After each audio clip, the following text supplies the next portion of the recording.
I haven't seen you in so long. Oh my god. I'm back with an update. Spoiler alert, nothing major to report. I've been away on holiday twice since my last video, like some kind of millionaire. So I feel like I got my like happiness and sunshine quota for the year. Thank F, because there's no summer in Ireland. Earlier in the year, I went to Portugal, to the Algarve with my family and then like my little family. And so like my mom and dad and then one of my brothers. And then last month in July, I got a really good deal on flight. The flights were like $16.99 to France. And then like a week in a campsite, which was super cheap. And then yeah, it was just really lovely. It was like just in the woods. It was really relaxed. It was a different type of holiday, but like still really good. And then also we went to Disneyland. We went to Disneyland again, which I like, to be honest, I didn't really think my kids wanted to go to Disneyland again, because they like, we went in 2019 and like Ash was like a lot younger at that stage. But they never mentioned it. And then when it was mentioned to them, my God, they were so excited. So, but then also the reason they never said anything is because they were kind of like, oh, people don't get to go to Disneyland twice. They're so good. I love them. Oh my God. Anyway, so we went. They were spoiled rotten. They had the best time. Like they love Star Wars. So they got like Kylo Ren, Darth Vader and Darth Vader masks and like lightsabers and stuff. Spoiled rotten, but they loved it. I did put up a little video of that, but it's literally had like 700 views or something. No one is interested in that kind of video from me.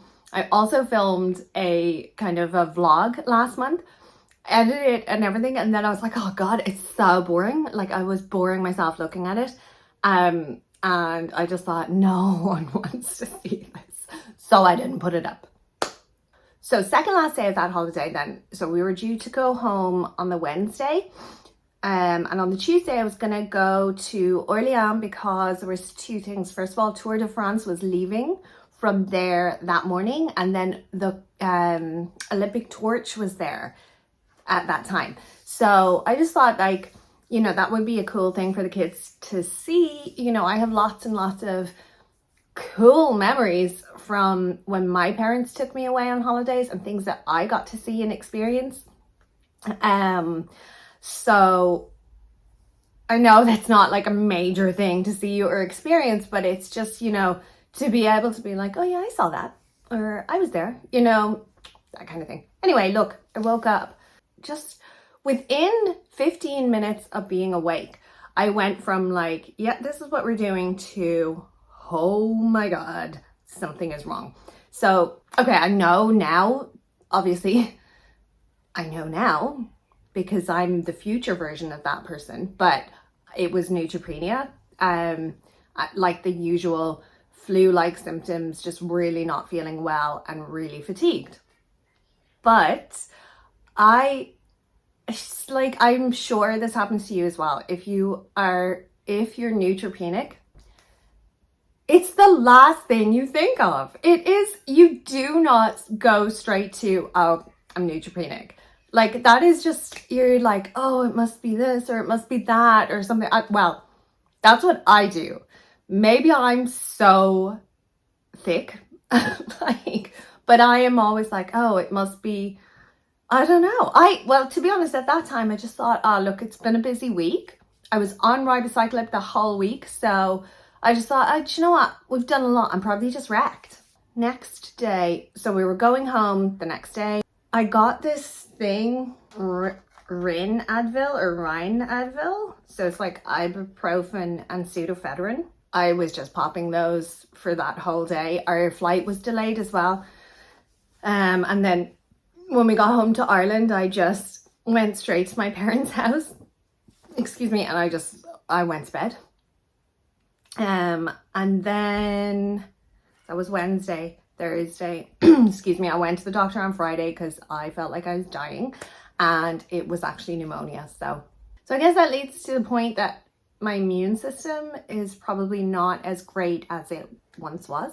I work with children, and I think that working with children keeps you pretty resistant to infection. Like kids are just sick all the time.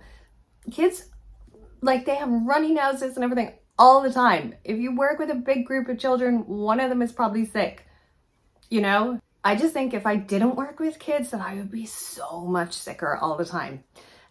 But thinking about it before making this video, I was like, oh, actually, I have been sick a bit this year.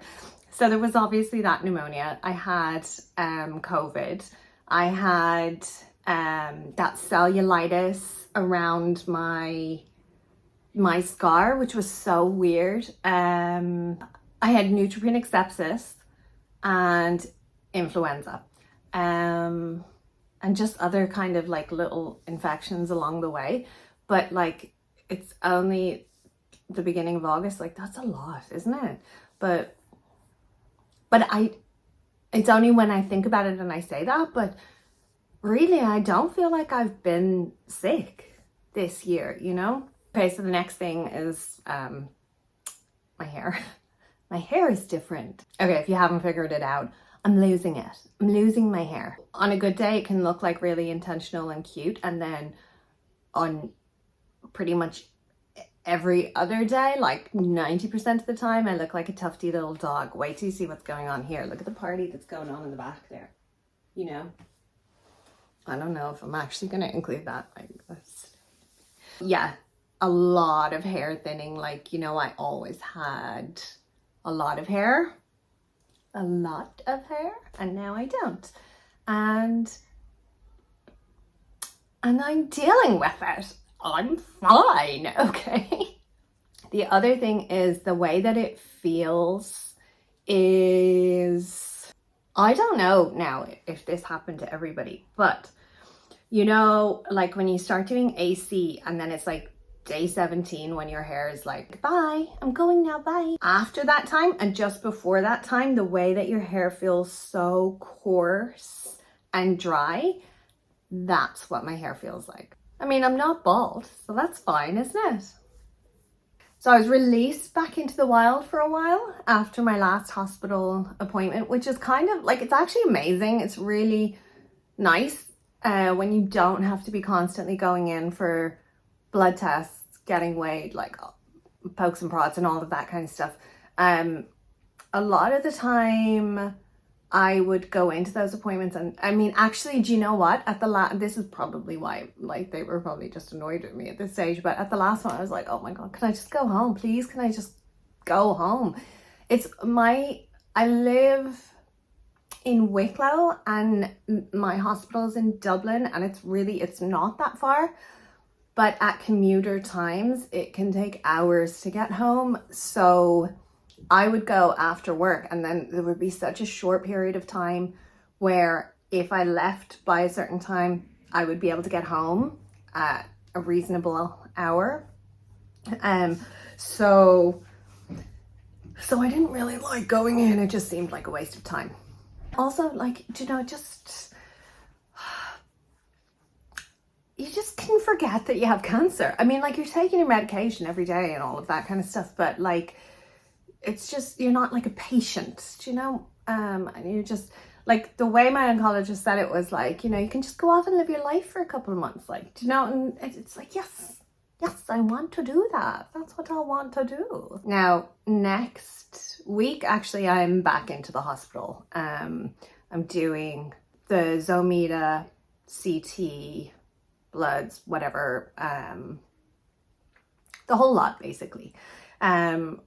So I do have a scan coming up. I don't have scanxiety, but I'm like, you know, actually I've told you before that my scanxiety is after the scan happens. It's the in-between part, the waiting. That's where, if it's gonna happen, it happens. I feel in that period of time that I can't make any decisions about my life, do you know? And like, I'm not like sitting here planning a future or something, but it's just kind of like that if somebody said to me in June, do you want to go away in July? I'd be like, yeah, I want to go away. I want to go away on a holiday in July. Yeah. If they said it to me now, I'd be like, oh, I don't know, because I don't know if I'm going to be held down by some kind of treatment or something like that. Do you get what I'm saying? I'm not trying to be like negative about it, but it would, like, between that scam part, that's what I'd be like, oh, I don't know. I can't make any decisions right now because I have no idea what's going to happen next. Having said that, I have been having some trouble with my fluff. I have been having some trouble with my spine and kind of my knees.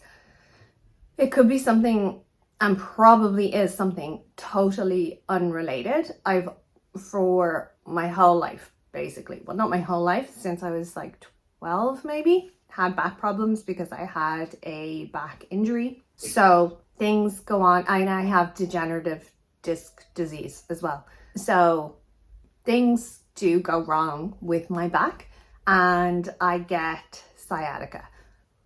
Now, it doesn't feel like sciatica, but then, you know, I don't know. And it could also be like because I have the osteoporosis situation where, like, so then I'm kind of, my joints.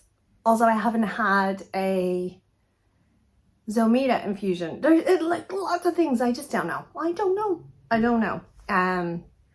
And like my other joints are doing it as well. I do find that when I'm in bed at night that I have that, like, where you're just so aware of every joint. My wrist does it, my ankles do it, and my knees do it. So it could be nothing, but then there is that one tiny part of me that's like, well, I really hope it's not that other thing. Cancer. Last thing I'll just talk about is how I'm getting on with the Ribo. Obviously, like, there's letrozole and there's Zoladex as well. Like, the anti-hormonal stuff, nothing has changed. I'm still like sweaty breathy all the time. Before I sat down here, I put baby powder all over myself so I wouldn't sweat from a t-shirt. But yes, the Ribociclib, let's talk about that. Okay, so today is the first day of week 3. I definitely, okay, week 1, after being off it for a week, the nausea will always happen. Now, I started taking it at night, which is so much better, but the kids are off school, so they're staying up later. So when I take it, like, I won't go to sleep until I know my kids are like bedded down. Basically, like, if I take it and I'm awake, I feel sick. After week 1, then I don't feel nauseous at night after I've taken it. So last night I didn't feel sick. I did have Gaviscon. The fatigue then, now, so the fatigue, I think I'm just so much more used to it now, like that it's normal. So if I went out this morning, I would like to be finished doing whatever it is that we are doing by about 2 or 3 o'clock, because I am tired then. See, before I was having to have the naps in the afternoon. Now I don't need to have the naps in the afternoon, but I do need to rest. So I guess I just adjusted my routine and stuff around it. You know, like, I think that when I first started, my day would start at like, I would be up at 6:30, and then my working day would finish at 6, and then excuse me, like, basically that was it. That was too much. That was too much. Now I don't do that second job, so I'm not like crying myself to sleep at night with the fatigue. But if I wouldn't be able to go back to that. I know I wouldn't be able to go back to that. I don't think I'd last 1 week doing it. So it's really just about like changing my lifestyle. Oh my gosh, excuse me. My lifestyle and my routine and stuff like that. Obviously, It is the ribo that's causing the hair to thin. And yeah, I would love to say that the reason that my skin is so dry and stuff is from medication, but that would be a lie. That's because I don't drink water. And you know what? I tried to open this and I can't open it. And so that's why I don't drink water. I don't have taps in my house. I'm just really bad at drinking water. So I think that's it. I think that's the update. I will check back with you after the hospital stuff, and let you know, give you another update then. But all going well. It'll be exactly the same as this, so no change, and then I will not have that anxiety of like not being able to make plans and stuff like that, because that's the bit I don't like. Now look, I always say that like whatever happens, I will just adjust to that, you know, because what else are you gonna do? What else are you gonna do? Cry? That doesn't help. Just, you know, crying helps sometimes to like just release emotions, but crying actually doesn't fix anything. Anyway, that's it. Thank you so much for watching. See you in the next one. Bye.